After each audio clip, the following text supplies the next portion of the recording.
মা, তোর এতক্ষণ আসার সময় হলো, সারাদিন কোথায় ছিলি? এই এই মেয়েটা কে? তুই বিয়ে করেছিস? হ্যাঁ মা, আমরা দুজনকে ভালোবাসতাম, তাই বিয়ে করে ফেলেছি। মা, তুমি আব্বুকে একটু ম্যানেজ করো না। তুই কি করেছিস? তোর আব্বা আমার কোনো কথা শুনবে না। কি হয়েছে? এই মেয়েটাকে? তোমার ছেলে এই মেয়েটাকে বিয়ে করেছে। খুব ভালো করেছে। যেখান থেকে বিয়ে করে এনেছে সেখানে চলে যেতে বলো।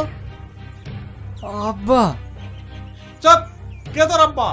যে ছেলে আমার কথার অবাধ্য হয়ে বিয়ে করে তাকে আমি ছেলে হিসেবে মানি না। চম্পা, তুমি এক্ষুনি তো চলে যেতে বলো। আব্বা, তুমি যেটা ভাবছো সেটা না। ও ভালো করে মেয়ে, পড়াশোনাতেও ভালো। ও চাকরির পরীক্ষায় ফিট হয়ে আছে। আমি তোর কোনো কথা শুনতে চাই না। ও যে কোন ঘরের মেয়ে সেটা আমার ভালো করেই জানা হয়ে গেছে। আব্বা, তুমি আমার একটা কথা শোনো। তুই আমার একটা কথা শুনে রাখ, যদি এই বাড়িতে থাকতে চাস তাহলে ওই মেয়েকে যেখান থেকে এনেছিস সেখানেই রেখে আয়। আর যদি ওই মেয়ের সঙ্গে থাকতে চাস তাহলে তোকে এই বাড়ি ছাড়তে হবে।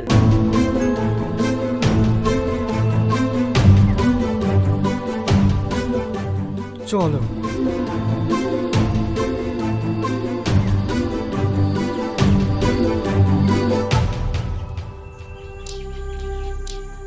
দেখো, ও যখন ভুল করেই ফেলেছে।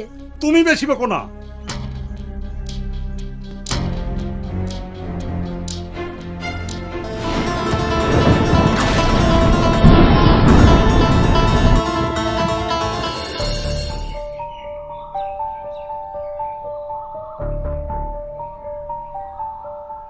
এখন এই মুহূর্তে কি করবি? কোথায় যাবি? আমি কিচ্ছু ভেবে পাচ্ছি না। দেখ, তুই হচ্ছিস আমার সবচাইতে কাছের বন্ধু। তুই যে কোনো একটা ব্যবস্থা করে দে না ভাই।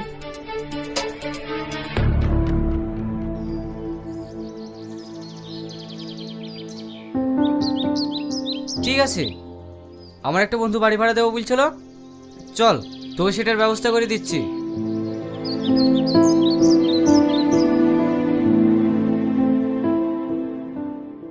রিয়াজ, রিয়াজ।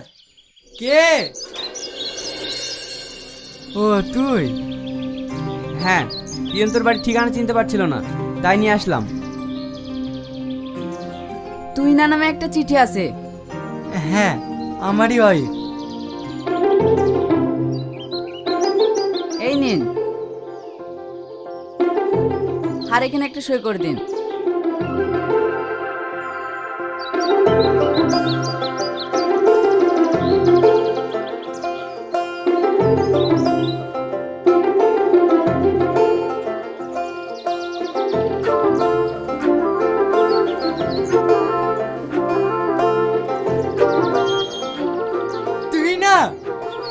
তুই না।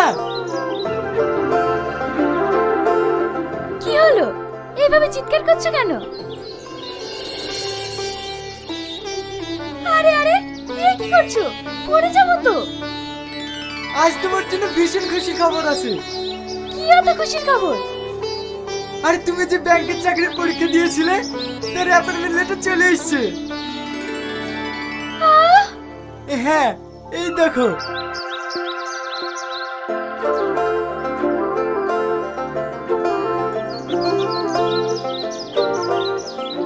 আমি ভীষণ খুশি। আজ আমার অনেক দিনের স্বপ্ন পূরণ হলো। আমিও এটাই চেয়েছিলাম। রিয়াজ, আয় আয়, এ তো তোর ভাবির অ্যাপয়েন্টমেন্ট লেটার চলে এসেছে। তাই নাকি? তাহলে ভাবি, মিষ্টি কবে খাওয়াচ্ছ? মিষ্টি খাবি? তুই একটু বস, আমি আসছি। আরে থাম, তোকে যেটা বলার জন্য এসেছি। ওদিকে টাকা সব মিটিয়ে দিয়েছি, আর কোনো চিন্তা নেই। কিসের টাকা? তোমার এই চাকরিটার জন্য 3 লাখ টাকা ঘুষ লেগেছে, সেই টাকা। তুমি এতগুলো টাকা কোথায় পেলে? না মানে ভাবি, ওর নামে একটা জমি ছিল, সেটা বিক্রি করে দিয়েছে। তুমি আমার জন্য ওই জমিটা বিক্রি করে দিয়েছো? শুধু জমি? তোমার জন্য আমার বাবা মাকে ছেড়েছি, আমার শেষ সম্বল জমিটুকু হারালাম, এতে আমার কিছু মনে হয় না। তবে তোমার কাছে আমার একটাই অনুরোধ, কখনো যেন তুমি আমায় ছেড়ে দিও না, তাহলে আমি নিঃস্ব হয়ে যাব। না গো, তোমায় ছেড়ে আমি কোথাও যাব না। এই, ভাবির পোস্টিং কোথায় এলো? মালদা। তাহলে কবে যাচ্ছিস? কালকেই বের হব। আচ্ছা ঠিক আছে, আমি এখন আসি রে। কোনো কিছু দরকার হলে ফোন করিস।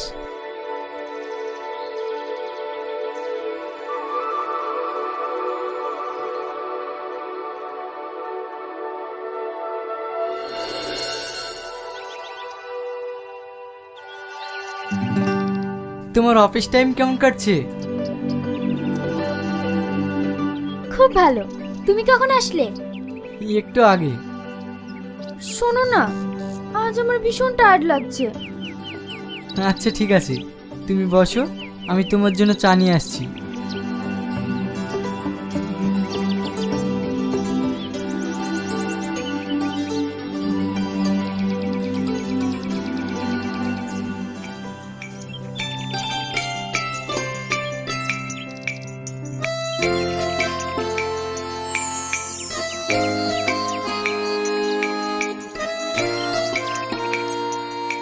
শোনো, আমার কিছু অফিসের ফ্রেন্ড আসবে, তুমি বাজারটা করে নিয়ে এসো। আচ্ছা ঠিক আছে।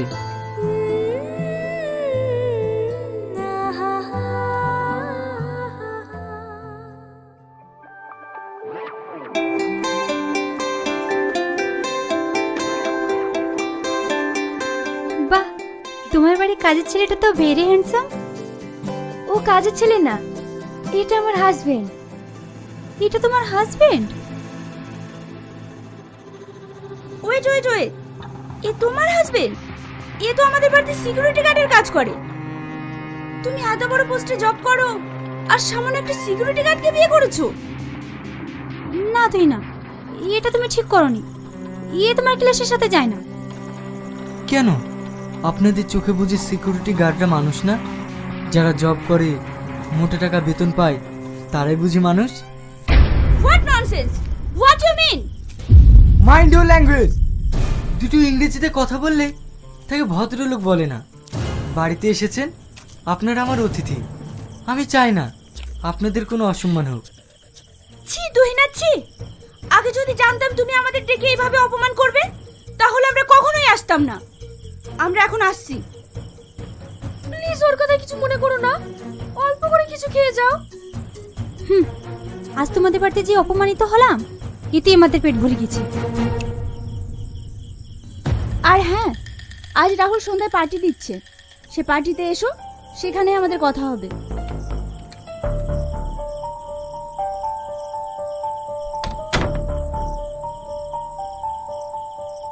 তোমার আমার বান্ধবীদের অপমান করার সাহস হয় কি করে? বাহ, তোমার চোখের সামনে তোমার বান্ধবীরা আমাকে অপমান করলো, তাতে তোমার কোনো যায় আসে না। আর আমি একটা কথা বলেছি, ওটাই অপমান হয়ে গেল। বেশি কথা বলো না। তুমি যে সিকিউরিটি গার্ডের কাজ করো, আমাকে তো কই একবারও বলনি। কেন? তোমার বুঝি প্রেস্টিজে বাজছে? রিয়াজ,